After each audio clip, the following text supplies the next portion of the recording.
नमस्कार, प्रांजल ज्ञान गंगा में आप सभी का स्वागत है। हम संक्षिप्त महाभारत का पाठ कर रहे हैं, जिसमें कि सवा पर्व शुरू हो चुका है। और कल हमने कथा में दिव्य शवा का निर्माण और देवर्षि नारद के प्रश्न के रूप में प्रवचन की कथा को सुना था। आज हम देव सभाओं का कथन और स्वर्गीय पांडु का संदेश की कथा को पढ़ेंगे, जो कि इस प्रकार है। तो चलिए कथा प्रारंभ करते हैं। राजसूय यज्ञ के संबंध में विचार।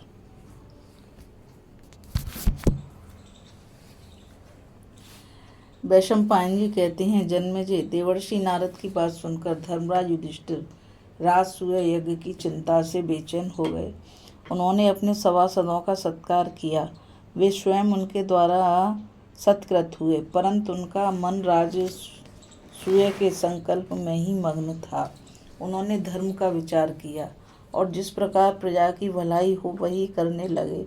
वे किसी का भी पक्ष नहीं करते थे। उन्होंने आज्ञा कर दी कि क्रोध और अभिमान छोड़कर सबका पावना चुका दिया जाए। सारी पृथ्वी में युधिष्ठिर का जय जयकार होने लगा। धर्मराज युधिष्ठिर के साधु व्यवहार से प्रजा उन पर पिता के समान विश्वास करने लगी। उनके साथ किसी की शत्रुता न थी, इसलिए वे अजात शत्रु कहलाए।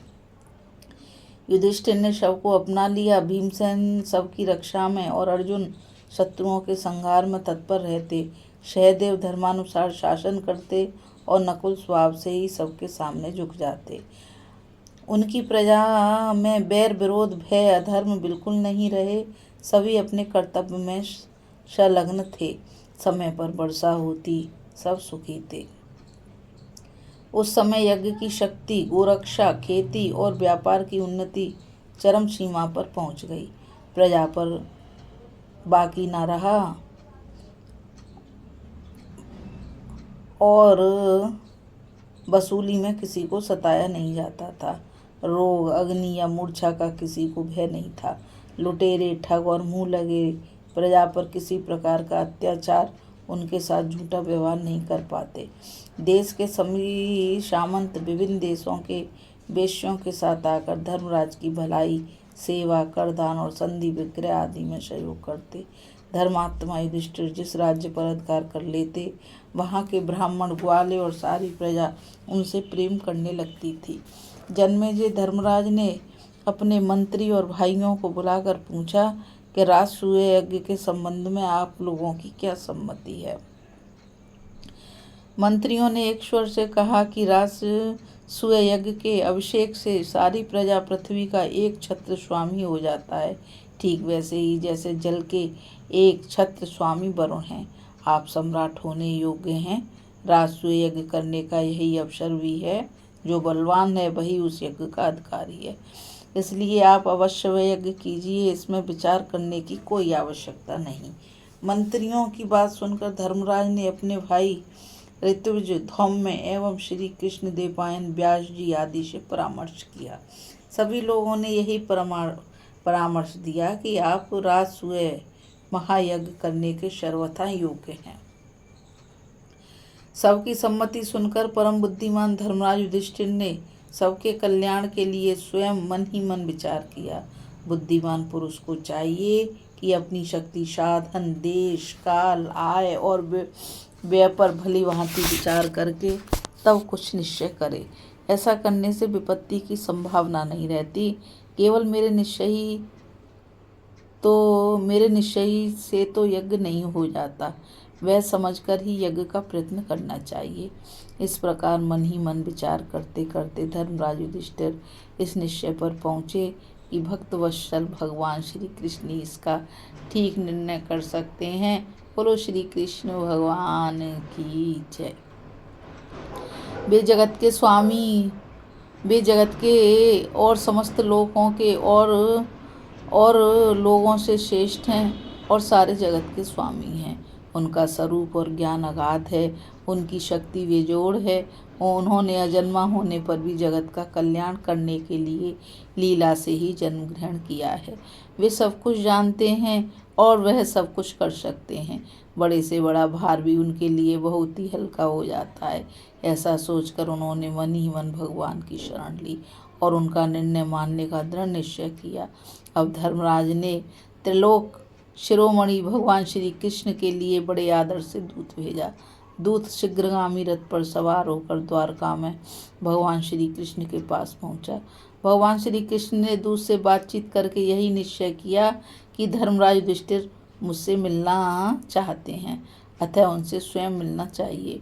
उन्होंने उसी समय इंद्रसेन दूत के साथ इंद्रप्रस्थ की यात्रा कर दी। बोलो श्री कृष्ण भगवान की जय। भगवान श्री कृष्ण वहाँ शीघ्र ही पहुँचना चाहते थे, इसलिए शीघ्रगामी रथ पर सवार होकर अनेक देशों को पार करते हुए वे इंद्रप्रस्थ में धर्मराज के पास जा पहुँचे। फुफेरे भाई धर्मराज और भीमसेन ने पिता के समान उनका सत्कार किया। तदंतर भगवान श्री कृष्ण बड़ी प्रसन्नता से अपनी बुआ कुंती से मिले। वे अपने प्रेमी मित्र एवं संबंधियों के साथ बड़े आनंद से रहने लगे। अर्जुन, सहदेव एवं नकुल गुरु बुद्धि से उनकी पूजा करने लगे। एक दिन जब भगवान श्री कृष्ण विश्राम कर चुके और उन्हें अवकाश मिला, तब धर्मराज युधिष्ठिर ने उनके पास जाकर अपना अभिप्राय प्रकट किया।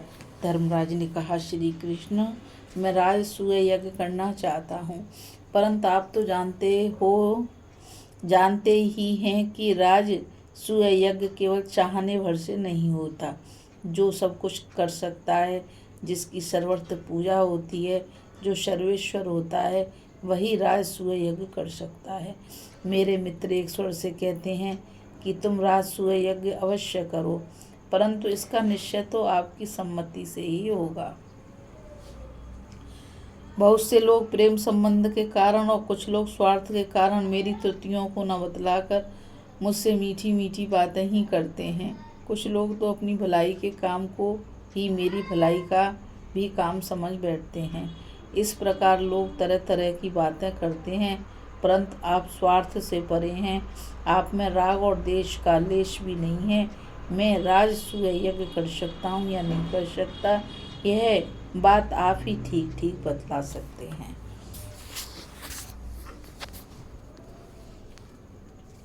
इस कथा में बस इतना ही। अभी हम राजसूय यज्ञ के संबंध में विचार की कथा को पढ़ रहे थे।